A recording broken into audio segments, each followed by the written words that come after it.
Bapak Ibu Saudara, judulnya adalah keberuntungan, rezeki, berkah, dan kedamaian. Betul ya? Saya mau tanya dulu ya. Setelah selesai puja bakti ini, Anda semua akan jadi orang paling beruntung di dunia. Rezeki luar biasa, berkah terbaik di seluruh alam semesta, dan batinnya damai. Setuju? Oh, ceramah aja belum ya sudah setuju. Bapak Ibu yakin sekali ya. Tapi kalau sudah setuju berarti sudah selesai ya. Sabi sata bawantu sukitata ya. Bapak Ibu Saudara, Anda akan jadi orang paling beruntung di dunia. Siap-siap ya. Ya. Ada seorang laki-laki, saya ketik di Google ya, the luckiest man on earth, atau siapa orang paling beruntung di dunia ini. Ya, yang ingin cek silahkan ya, orang paling beruntung di dunia. Ternyata keluarnya di Google, ya, orang paling beruntung di dunia adalah Fren Selak namanya, orang Kroasia. Fren Selak ini Frane spasi Selak. Kenapa saya spell? Karena kadang yang nonton di online itu dia bisa langsung cek. Ya, Fren Selak. Dia lahir tahun 1926, meninggal 30 November 2016. Jadi dia sudah meninggal. Bapak Ibu Saudara, di dalam hidupnya ada 8 kejadian. Nanti kita lihat kenapa dia bisa mendapatkan gelar manusia paling beruntung di dunia. Ya. 8 ini sudah saya catat, 1 sampai 8, ini pas halaman depan ini ya. Nah, ini handwriting, tulis tangan. Sampai ada umat yang pernah cerita ke saya, Bante, itu yang Bante tulis setiap kali ceramah dikumpulin ya Bante. Nanti dibuat museum katanya. Waduh, bagaimana dibuat museum begini ya? Ini hanya coret-coretan. Bapak Ibu Saudara, yang pertama 1962. Itu berapa tahun yang lalu ya? 60 tahun ya, 62 tahun ya. Baik.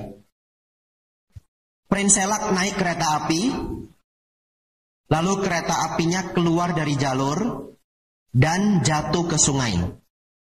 Ya, kereta api keluar dari jalur, jatuh ke sungai. 17 orang meninggal. Entah bagaimana ceritanya, dia diselamatkan oleh orang yang dia tidak tahu siapa. Tahu-tahu bangun sudah di tepian. Ini kejadian yang pertama. Lalu, tahun depannya, dia naik pesawat pertama kali. Jangan lupa ya, dia orang Kroasia. Saya juga belum pernah ke Kroasia, ya. Dia naik pesawat pertama kali. Memang orang ini aneh banget ini hidupnya ya. Terus pintu pesawat itu malfungsi, rusak. Lalu pintu pesawatnya itu terbang dan dia keseret. Ini baru-baru ini juga terjadi di Korea Airlines ya, pesawat Korea, ada orang kurang kerjaan, pintu exitnya itu dibuka. Ada yang baca ya? Ya, atau ada yang nonton di berita. Lalu orang yang di sebelah itu karena angin kencang sekali pingsan Bapak Ibu. Oleh karena itu kalau naik pesawat, saya menyarankan selalu pakai seat belt. Ya, jangan ngobrol-ngobrol, kongko-kongko, karena sudah tidak perlu seat belt. Karena kemarin ada airline saya lupa di mana, entah Spanyol atau di mana, terjadi turbulensi, pesawatnya tiba-tiba drop begini, dan orang yang duduk itu jadinya terhantam ke atas, terhantam ke samping, dan banyak yang cedera. Ya, jadi kalau tidak ke toilet, tidak penting-penting sekali, pakai seat belt. Lalu Bapak Ibu Saudara, setelah terjadi kerusakan pintu, dia keluar dari pesawat, terbang ke bawah angin Bapak Ibu. Lalu pesawat ini jatuh, 19 orang meninggal. Dia jatuh tepat di tumpukan jerami. Ya, ini Anda boleh baca sendiri ya, namanya Frank Selak ya. Ya, lanjut ya. Ini baru 2 Bapak Ibu, ada 8 ya. Nah, hebat dia. 3 tahun setelahnya, kecelakaan bus. Dan busnya jatuh ke sungai. Dia berhasil berenang ke tepian. Ini tidak ada yang nolong. Nolong diri sendiri. 4 orang meninggal. Dia luka-luka ya, dan ada bagian tubuhnya yang get cuts ya. Get cuts itu luka yang seperti kepotong-potong. Tahun 1970. Ya, kalau dihitung-hitung ini 4 tahun atau 3 tahun setelah kecelakaan bus ya. 1970 mobil dia terbakar Bapak Ibu. Ya. Tapi dia sempat keluar sebelum mobilnya meledak. 3 tahun berikutnya terjadi masalah mesin mobil, api menembak dari air vents. Ya, saya tidak tahu itu air vents itu apa. Saya ketik di Google, keluarnya AC, ventilasi udara ya. Nah, katanya api menembak dari air vents, lalu rambutnya terbakar hangus. Tapi tidak apa-apa. Ya, hilang rambut tidak apa-apa ya. Nah, saya juga nggak pakai rambut. Jadi kalau air vents meledak, nggak bisa hangus Bapak Ibu. Memang sudah habis ya. Lanjut. 1995. Dia ditabrak bus di Zagreb. Tidak tahu di mana itu Zagreb. Ya. Dia tidak apa-apa, cuma luka ringan. Nomor 7. Siap-siap ya. Sudah mau 8 ini ya. Tahun 1996. Dia menghindari tabrakan. Jadi hampir laga kambingnya. Dengan truk PBB. Dia menghindari tabrakan langsung dengan truk PBB di tikungan gunung. Dengan membelok ke pagar pembatas. Jadi Bapak Ibu bayangkan sedang naik gunung ya. Menghindari tabrakan langsung. Biasanya kan di tepian jurang itu ada pembatas besinya ya. Ya kalau di Indonesia syukur-syukur tidak hilang ya. Ya lalu saking kencangnya. Dia menabrak pagar pembatas itu dan roboh. Lalu mobilnya jatuh ke jurang Bapak Ibu. Ini kan insiden ke-7 ya. Mari kita lihat dia gimana selamatnya ya. Betul ya, ini manusia paling beruntung di dunia versi Google. Ternyata waktu itu dia tidak pakai seat belt Bapak Ibu. Jadi pas mobilnya mau jatuh dia terlempar keluar. Nyangkut di dahan pohon. Iya. Aneh banget ini orang ya. Menempel di dahan pohon dan sempat melihat mobilnya jatuh ke jurang. Nah, sekarang Anda siap-siap ini nomor 8 ya. Angka keberuntungan bagi beberapa orang, betul ya? Kita lihat apa yang terjadi. 2 hari sebelum ulang tahun ke-73, dia menang lotre Bapak Ibu. Ah, akhirnya ya. Ya. Dia menang lotre. Hadiahnya adalah kalau di rupiah, kalau didolarkan, karena dia di Kroasia ya. Kalau didolarkan 1,1 juta dolar. Ya, sebenarnya 1,110000. Ada 10.000 dolar lagi ya. Jadi 1.110.000 dolar ya. Dan ini sekitar 2007. Ya, sekitar tahun 2007. Jadi ini banyak banget ya. 1 juta dolar itu kalau sekarang 16 miliar lebih kurang ya. 15.750. Kok Bante tahu? Karena saya ikut grup Damayatra. Dan grup Damayatra ini tiap hari membahas kurs dolar naik turun. Sudah beli dolar Ci? Ini kursnya sekian. Besok sekian. Jadi saya tahu naik turunnya dolar karena ikut grup ini. Grup Tur Damayatra ya. Ya, lalu karena menang lotre, ini bapak-bapak jangan niru ya. Karena menang lotre dia nikah lagi. Istri yang kelima. Aduh. Tapi orang Eropa mungkin ya kawin cerai ya. dan dia beli 2 rumah yang baru. Tetapi tidak tahu kenapa, tahun 2010 dia putuskan untuk uangnya itu dia bagi-bagi aja, dan dia bagi-bagi ke saudara kandungnya, dan dia memilih hidup sederhana. Aneh ya? Jadi Bapak Ibu sebenarnya hidup bermewah-mewahan itu tidak selalu yang the best. Ya, saya ketemu banyak orang yang sudah hidupnya bermewahan, tapi dia juga belum menemukan kebahagiaan sejati. Ya, nah, jadi kebahagiaan itu kompleks ya, tidak hanya masalah harta.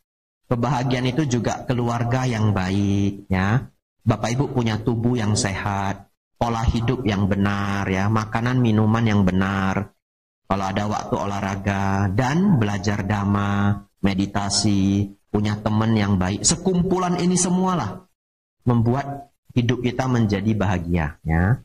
Atau kalau Bapak Ibu mau yang shortcut saja, tidak perlu yang banyak, jadi biku saja. Ya, ya itu shortcutnya dah, tidak usah rumit dah. Ada teman, dah ada teman ya. Nah, ada kerja, nggak ada kerja, nggak mikir ya. Kadang aja hari ini tanggal berapa saya lupa Bapak Ibu. Saya nanya umat, hari ini tanggal berapa ya Pak? Ya 30 Bante. Oh, besok puja bakti. Oh, hari Sabtu. Tapi kadang-kadang saya lupa juga hari apa. Karena bagi saya itu setiap hari ya sama aja ya. Ya, saya tidak ada gajian tanggal 1, tidak ada saya. Nah, Bapak Ibu Saudara, saya lupa lihat jam ya. Ya, 10:12. Bapak Ibu, ini orang Bapak Ibu, Frank Selak, dianggap oleh Google dan juga sekumpulan orang sebagai orang paling beruntung di dunia. Tapi saya pikir Bapak Ibu lah orang paling beruntung di dunia. Kenapa? Ngapain harus menjalani 7 kali kecelakaan? Walaupun selamat, betul ya? Siapa di sini yang belum pernah mengalami, hati-hati dengan pertanyaan saya ya, fokus ya. Siapa yang di sini yang belum pernah mengalami 7 kali kecelakaan berat? Angkat tangan. Yang belum pernah, ya? Nggak ada toh yang siapa yang pernah jatuh dari pesawat belum ya? Jatuh ke tumpukan jerami nggak ada ya? Saya rasa Bapak Ibu semua tidak ada yang pernah 6 kali kecelakaan berat, 7 kali kecelakaan berat. Kalau kita diskon setengah pun, siapa di sini yang pernah 3 kali kecelakaan berat? Naik kapal persiar Titanic gitu, nabrak. Itu, gunung es bawah laut, kejebak gitu kan, belum ada toh? Ya, mudah-mudahan tidak ada ya. Ya, paling Bapak Ibu kecelakaannya jatuh ke selokan, kakinya serempet masuk paret, ya toh? Ya, saya pernah juga ya, tabrakan motor ya pernah ya. Mobil pernah enggak? Ya, nabrak angkot ya pernah ya. Ya, pas belajar naik mobil. Saya baru belajar sok-sokan mau nyelip angkot ya. Ya, lalu saya tabrak itu kaca spionnya. Bapak Ibu Saudara, itu artinya Bapak Ibu lebih beruntung toh, Frank Selak. Betul ya? Ngapain harus kecelakaan terus bisa selamat ya? Untuk menjadi orang paling beruntung di dunia kan tidak perlu harus jatuh dari pesawat gitu. Itu airport kan cuma Soekarno-Hatta sebelah ya. Bapak Ibu jatuh gitu, terus jatuh pas bisa ketumpukan styrofoam gitu ya. Karena di sini itu lingkungan pabrik ya. Tidak perlu Bapak Ibu. Jadi sebenarnya Bapak Ibu ini orang paling beruntung di dunia. Setuju ya? Setuju ya. Ya, terpaksa setuju dah ya, udah ditanyain ya. Lanjut ya Bapak Ibu ya. Saya tadi sebelum ceramah, saya cek dulu. Apa sih bedanya beruntung, rezeki, dan berkah? Dan ternyata jawabannya itu sangat tricky Bapak Ibu. Tricky itu penuh trik ya, jadi kayak enggak tahu yang benar yang mana. Jadi saya cek di Kamus Besar Bahasa Indonesia, untung itu artinya mujur. Lalu saya cek lagi mujur. Mujur artinya untung. Gimana ini Kamus Besar ya?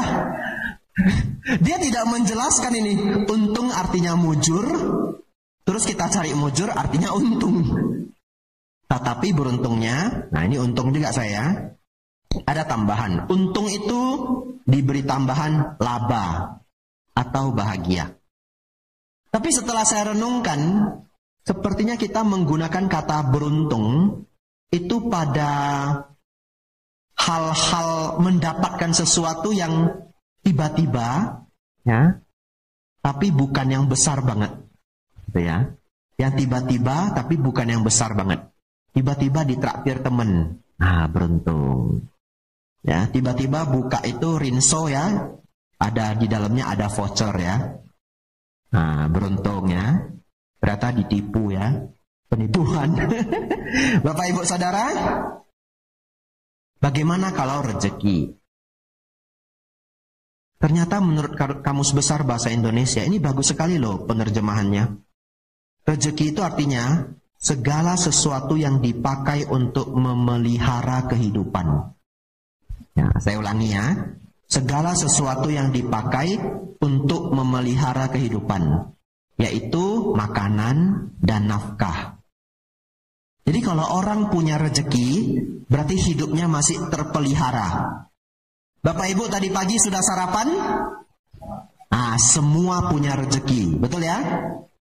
Hari ini yang ingin saya tambahkan adalah begini. Tirulah sedikit kehidupan para biku. Ya, tirulah sedikit kehidupan para biku. Para biku itu harta yang utama itu 4, Bapak Ibu. Disebut 1 pacaya. 1 pacaya kebutuhan. Kalau seorang biku ada 4 ini, sudah bahagia, anteng sudah, lengkap sudah. Apa 4 ini? 1, jubah. Jubah yang paling penting dulu di antara semuanya. Karena kalau sudah pakai jubah, pindah patah di Tangerang pasti dapat makan. Ya toh? Jubah dulu ini. Nah, setelah jubah Bapak Ibu, makanan, betul ya? Setelah itu, wihara. Wihara ini, kalau belum ada pun zaman Sang Buddha masih bisa tinggal di pinggiran hutan. Kalau di Indonesia kita masih bisa numpang. Ketika wihara belum semegah, sebesar dan sebanyak ini, para biku itu numpang Bapak Ibu di kelenteng, di rumah kosongnya umat. Iya. Kemudian kalau di provinsi yang belum ada wihara, para biku bagaimana? Ngajak umat-umat untuk sewa. Iya. Sewa ruko, sewa gedung, lalu buat puja bakti. Setelah berjalan 3, 4, 5 tahun ya, biasanya ada yang tergerak ya. Kalau sampai ada yang tergerak, mereka galang dana, barulah jadi wihara. Wihara itu tidak tiba-tiba besar. Kalau Bapak Ibu datang ke sini 5 tahun, 6 tahun yang lalu, gedung sebelah ini belum ada. Benar ya? Ya ini ditambahin ya. Bapak Ibu Saudara, bagi para biku jubah, makanan, tempat tinggal, dan obat-obatan. Kalau seorang biku memiliki 4 ini, berarti sudah lengkap kebutuhannya.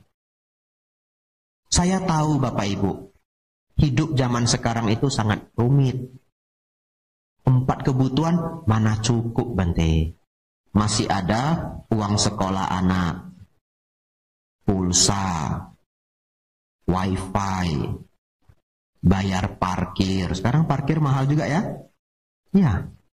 Bayar parkir, anak ulang tahun, tetangga ulang tahun,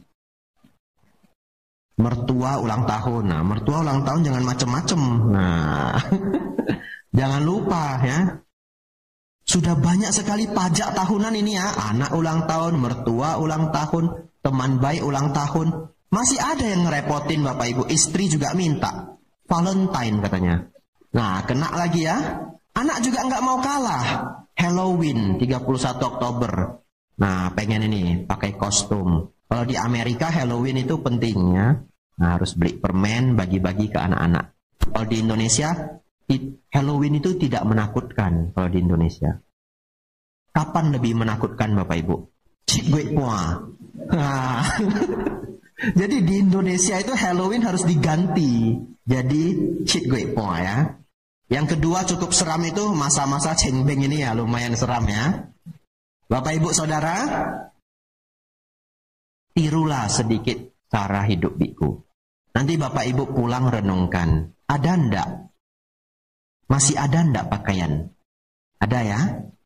Masih ada ndak makanan? Ada toh? Tempat tinggal ada ya? Ada. Kalau sakit ya bisa berobat. selama ada 4 itu, kehidupan itu sebenarnya sudah baik. Ya, keinginan manusia itu tidak ada habisnya. Ada yang masih kepengen mobil yang lebih bagus, rumah yang lebih bagus, universitas yang lebih mahal, pakaian yang lebih keren, tas yang lebih bagus. Ya, saya paham ya, manusia banyak keinginan. Kadang juga sebenarnya bukan keinginan, tapi kebutuhan ya. Ada barang yang harus diperbaiki ya, dan sebagainya dan sebagainya. Tetapi dalam kehidupan ini memang itu tidak ada habis-habisnya. Ya, jadi kalau Bapak Ibu sampai merasa lelah, merasa sulit dengan hidup ini, renungkanlah kembali. Selama masih ada 4 ini, kehidupan sebenarnya sudah terjaga. Bapak Ibu sudah punya rezeki. Karena rezeki itu artinya segala sesuatu yang dipakai untuk memelihara kehidupan. Bapak Ibu Saudara, tinggal 2. Berkah dan damai ya. 10:21 ya. Ada jamnya Bapak Ibu di situ. Bapak Ibu Saudara, sekarang sudah tidak pakai buku Parita ya? Ya, kalau begitu panitia bisa buka ini Manggala Sutta. Coba dibuka Manggala Sutta ya. Bapak Ibu Saudara, saya ketemu satu keluarga yang luar biasa ya. Dan keluarga ini mendidik anak dengan sangat baik. Saya dijemput ya, dijaga selama di sana, diantar kemana-mana untuk pemberian dhamma dan sebagainya. Lalu satu waktu umat ini juga meminta kesempatan dana makan siang. Ya, saya datang ke rumahnya, bertemu dengan anak-anaknya. Dan saya sangat bahagia ya melihat anak-anaknya semuanya baik ya. Ya, semuanya berkarya dengan baik. Anaknya semua sudah cari nafkah sendiri, ya, sudah berkarya sendiri luar biasa. Lalu ayahnya ini punya cara berpikir dhamma yang simple banget. Tapi rumahnya berhasil. Simpelnya bagaimana? Bante, bagi saya ya Bante, yang paling penting itu merawat sila dan menjalani hidup sesuai Manggala Sutta. Udah, 2 itu aja Bante cukup. Kata bapak ini.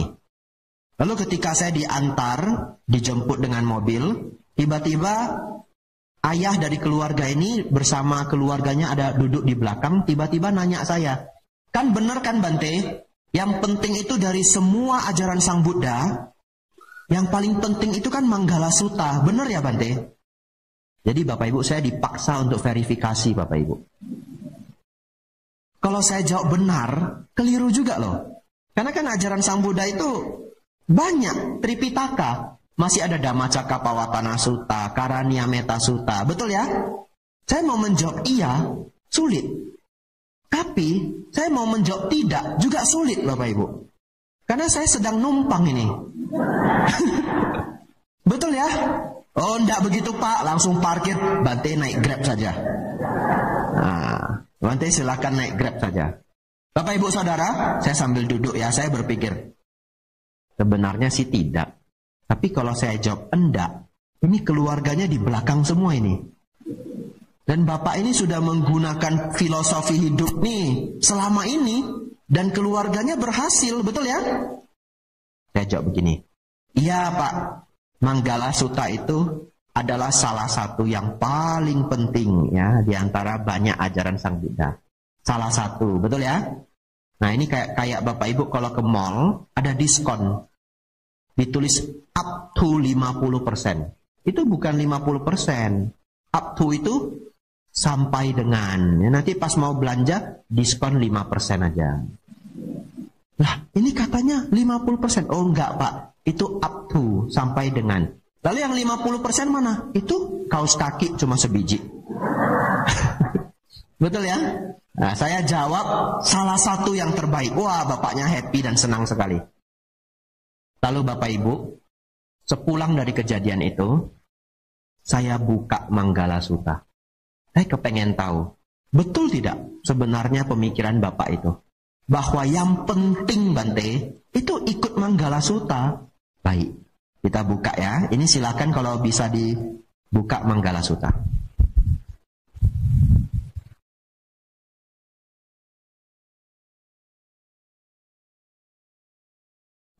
Nah, dibuka aja bahasa Indonesianya ya.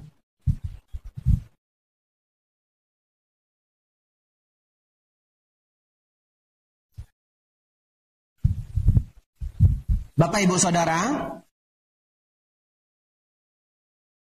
ya supaya bisa satu irama, saya baca saja yang ada di slide ya. Mari kita Bapak Ibu dengan saya, kita bersama-sama, kita coba menganalisa bahwa pernyataan Bapak itu masuk akal enggak?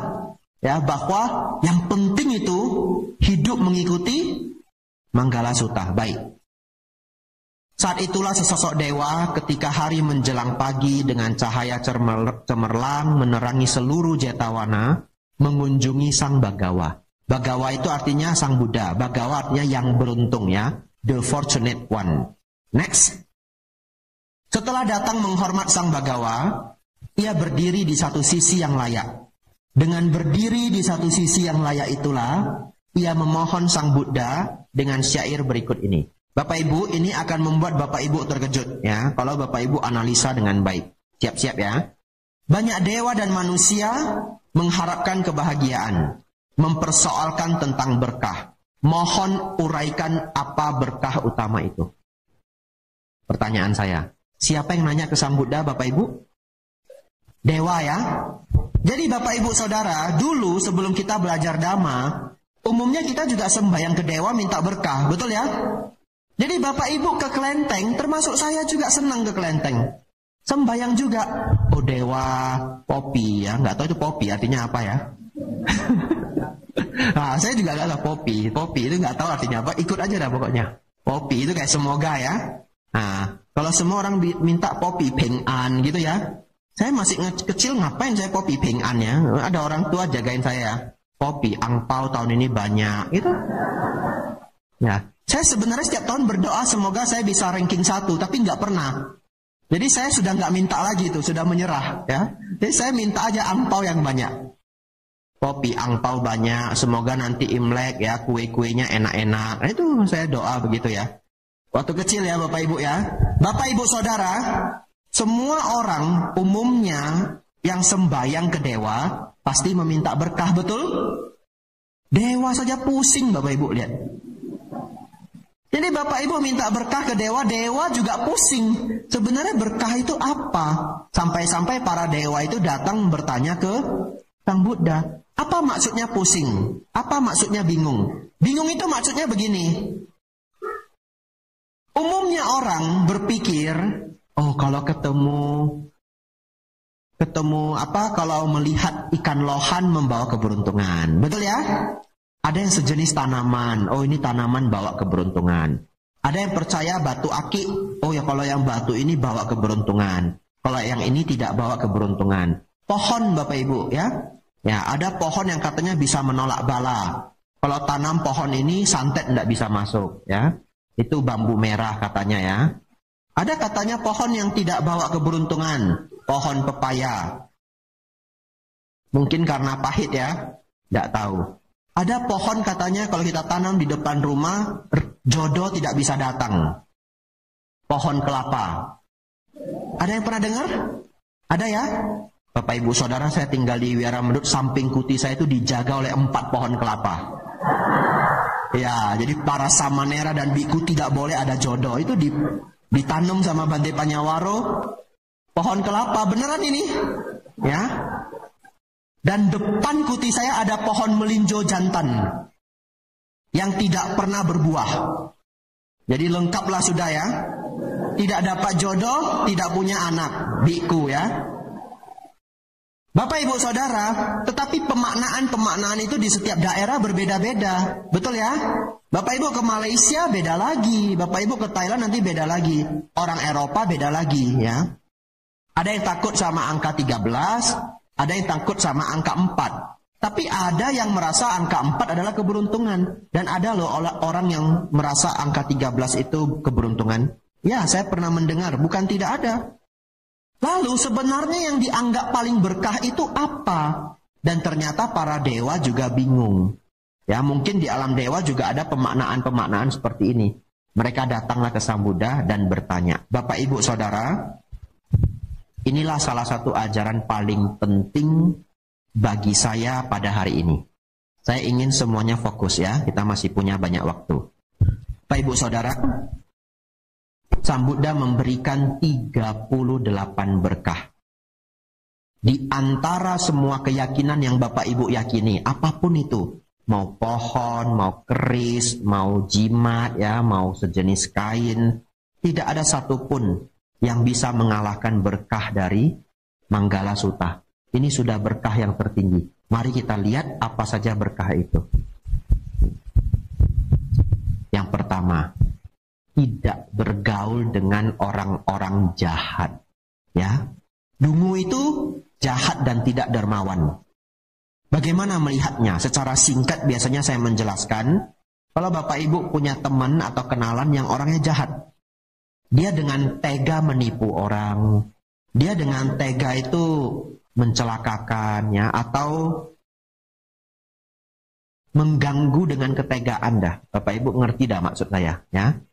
Maka Bapak Ibu sudah harus hati-hati dengan dia, walaupun dia tidak mencelakakan kita, walaupun dia tidak menipu kita, karena kita temannya. Yang dia tipu orang lain. Tapi Sang Buddha sudah menganjurkan jangan berteman dengan orang seperti itu. Kenapa? Bisa jadi Anda adalah korban berikutnya. Betul? Betul ya? Nah, dungu itu juga tidak dermawan. Artinya apa? Kalau Bapak Ibu ketemu orang terlalu pelit, mulailah hati-hati. Apalagi dia bahkan pelit ke orang tua sendiri. Dia bahkan pelit ke adik sendiri. Kalau Bapak Ibu sudah lihat ada orang yang pelit ke orang tua sendiri, pelit ke adik dan kakak kandungnya sendiri, dan mereka tidak musuhan, red flag, bendera merah. Mulai hati-hati. Karena aneh banget. Ya, dia dengan orang tua sendiri yang begitu sayang ke dia pelit. Ke saudara kandung sendiri dia pelit. Bagaimana dengan ke kita? Kalau ke kita dia tidak pelit, mungkin karena ada maunya. Betul ya? Ya, Bapak Ibu Saudara, jangan bergaul dengan orang dungu. Di antara 38 berkah, Sang Buddha meletakkan ini sebagai yang pertama. Jadi hari ini saya ingin ingatkan adik-adik yang masih sekolah, yang masih kuliah. Ya, kalau yang sudah dewasa saya sudah tidak khawatir. Adik-adik yang masih sekolah, pilih sahabat dengan baik. Teman tidak dipilih. Kalau teman itu cuma say hello, ya. Ya, di sekolah kita punya banyak teman, kenalan, kita baik dengan semuanya. Tapi sahabat harus dipilih. Ya, sahabat itu apa? Yang Anda ajak camping, yang Anda ajak jalan-jalan ke puncak, ya. Undang ke rumah untuk makan bersama, undang ke rumah untuk bikin prakarya bareng, olahraga bareng, ya. Circle Anda, pilihlah dengan bijaksana. Ini benar-benar nasihat Sang Buddha yang nomor 1, ya. Bagi Anda yang masih remaja, ini adalah yang sangat penting diperhatikan. Ada 38 berkah Bapak Ibu, kita tidak akan bahas semuanya, waktu kita tidak cukup, ya. Lanjut, menghormat yang patut dihormat adalah berkah utama. Bapak Ibu Saudara, bertempat tinggal di tempat sesuai, Anda sudah sesuai, ya. Di sini itu tidak sedang perang. Tangerang sangat damai, ya. Tidak seperti misalkan di Ukraina yang sedang perang dan tempat lainnya. Memiliki timbunan kebajikan di masa lampau, ya. Bapak Ibu pasti punya timbunan kebajikan. Kalau enggak, Bapak Ibu enggak bisa duduk di sini, ya. Bisa sampai duduk di wihara mendengarkan dhamma, itu sudah bukti Bapak Ibu membawa kebajikan lampau yang besar, ya. Tapi harus membimbing diri dengan benar, ya. Dengarlah dhamma, seminggu sekali datang puja bakti. Kalau kurang, ya, dengar di YouTube, ya. Itu untuk membimbing diri. Saya yang menganjurkan Bapak Ibu mendengarkan dhamma, saya juga mendengarkan dhamma, Bapak Ibu.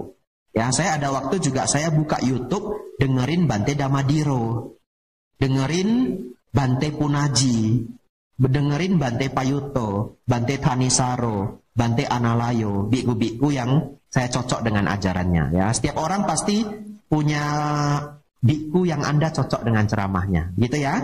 Ya, lanjut Bapak Ibu Saudara. Coba lihat, apakah ini bukan berkah? Siapa yang tidak setuju?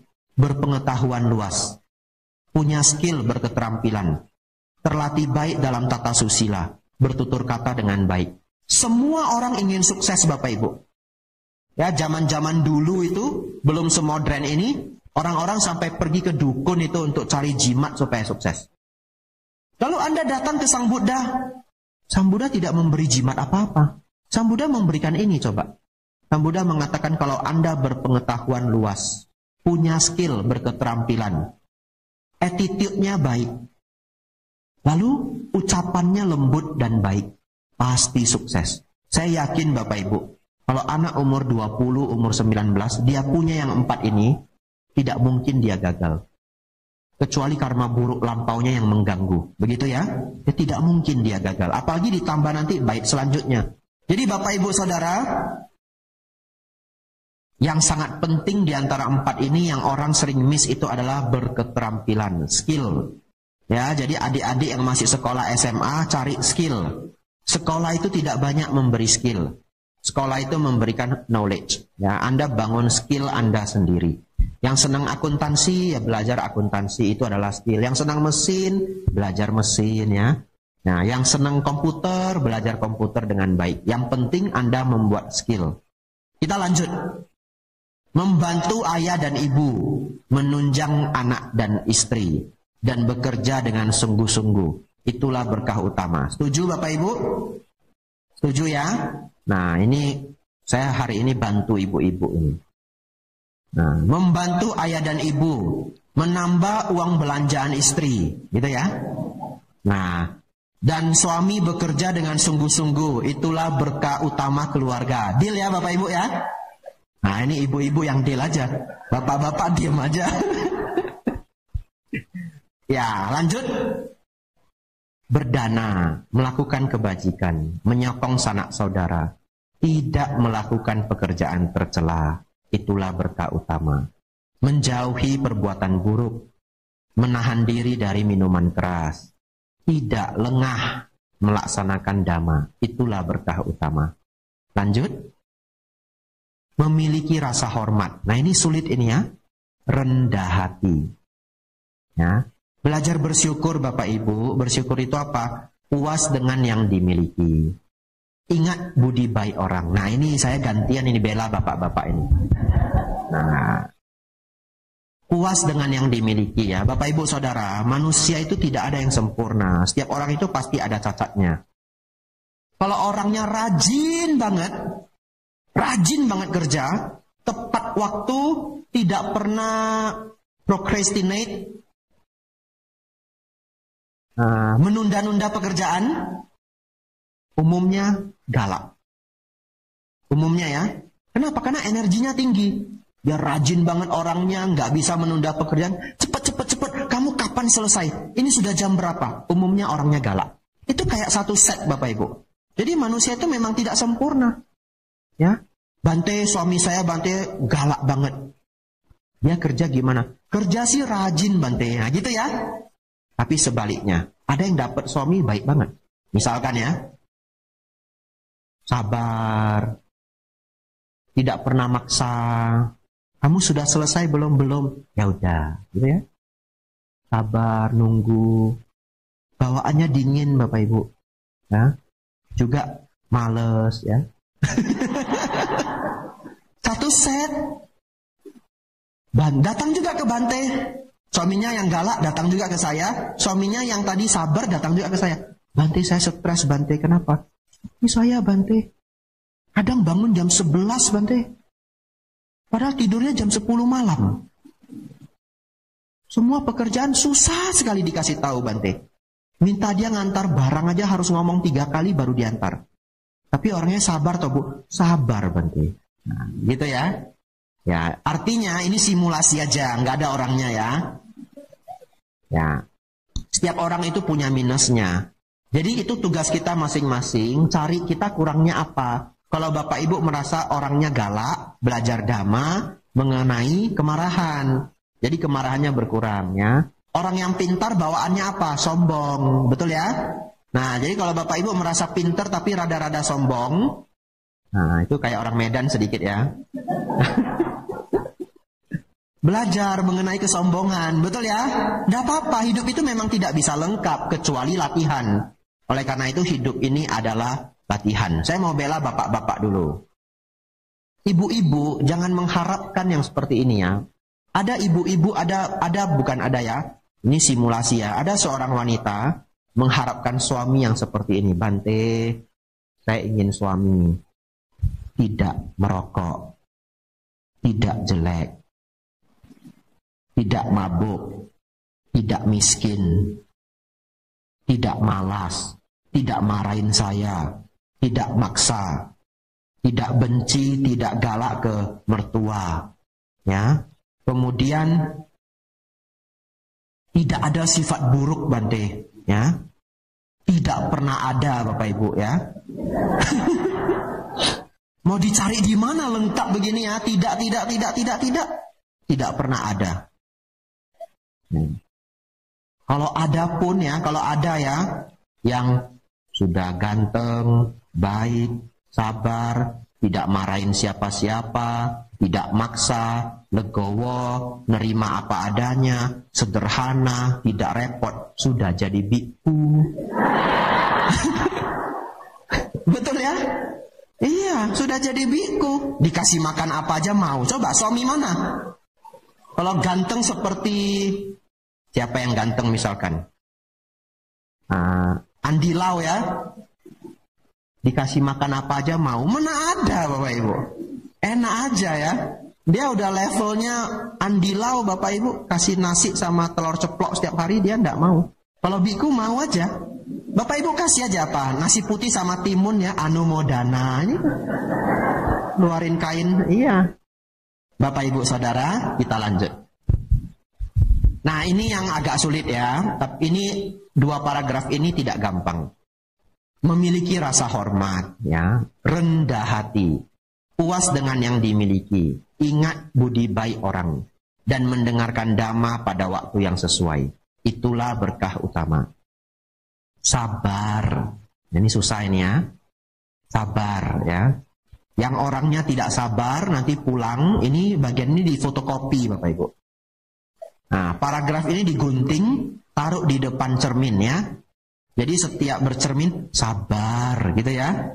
Ya, mudah dinasehati, mengunjungi para biku dan membahas dhamma pada waktu yang sesuai. Nah, Bapak Ibu sedang membahas dhamma. Itulah berkah utama. Selanjutnya, bersemangat dalam mengikis kotoran batin ya, kemarahan, keserakahan, kebodohan batin, kesombongan. Nah, yang selanjutnya bagian untuk para biku. Ini paragraf yang lebih untuk para biku ya. Menjalankan hidup suci, menembus 4 kebenaran mulia, dan mencapai nibbana. Itulah berkah utama. Bapak Ibu ingat ini ada kalimat mencapai nibbana ya. Meski disinggung oleh hal-hal duniawi, batin tak tergoyahkan. Tiada sedih, tiada noda, dan penuh damai. Itulah berkah utama. Selanjutnya, setelah melaksanakan hal-hal seperti itu, para dewa dan manusia tak akan terkalahkan dimanapun. Mencapai kebahagiaan dimanapun berada. Inilah berkah utama bagi para dewa dan manusia. Bapak Ibu Saudara, ini 38 berkah diberikan oleh Sang Buddha untuk kita semua. Saya menyarankan, rajin-rajinlah membaca ini. Ya, sebulan 2 kali, sebulan 3 kali. Kenapa? Setiap kali kita membaca ini, pasti ada poin yang kita masih belum penuhi. Ya, barangkali pada saat itu kita lagi panas, ya, kemudian kita baca sabar. Nah, panasnya turun 20%, turun 30%, ya. Nanti bulan tua kumat lagi, ya. Ya, kadang-kadang kita lagi ada musuh, kita lagi ada orang yang tidak kita sukai, kita baca, ya. Dan ternyata orang yang lebih tua dari kita punya rasa hormat. Saya mengalah dah. Harus punya rasa hormat. Betul ya? Ini sangat-sangat membantu. Bapak Ibu, ini silahkan nanti. Nah, selanjutnya, kan kita sedang menganalisa ya. Tadi, apakah pernyataan Bapak itu masuk akal apa enggak? Ternyata setelah saya pulang, saya baca sendiri, ternyata Bapak itu benar. Siapa saja yang bisa menjalankan sesuai Manggala Sutta, cukup. Kenapa? Karena tadi ada kalimat mencapai nibbana. Betul ya? Berarti selesai toh perjuangannya. Jadi begitu saya membaca itu saya terkejut dan kagum. Ternyata ini adalah kurikulum dari kehidupan umat sampai mencapai arahat. Ini adalah kurikulum. Jadi Bapak Ibu yang sedang saat ini menjalankan hidup sebagai umat berumah tangga, jalani Manggala Sutta, ini adalah kurikulum. Jadi nanti semakin baik, semakin baik, semakin baik ya. Di kehidupan yang selanjutnya itu semakin baik, akhirnya Bapak Ibu akan menuju pada pencapaian nibbana. Itulah kurikulumnya.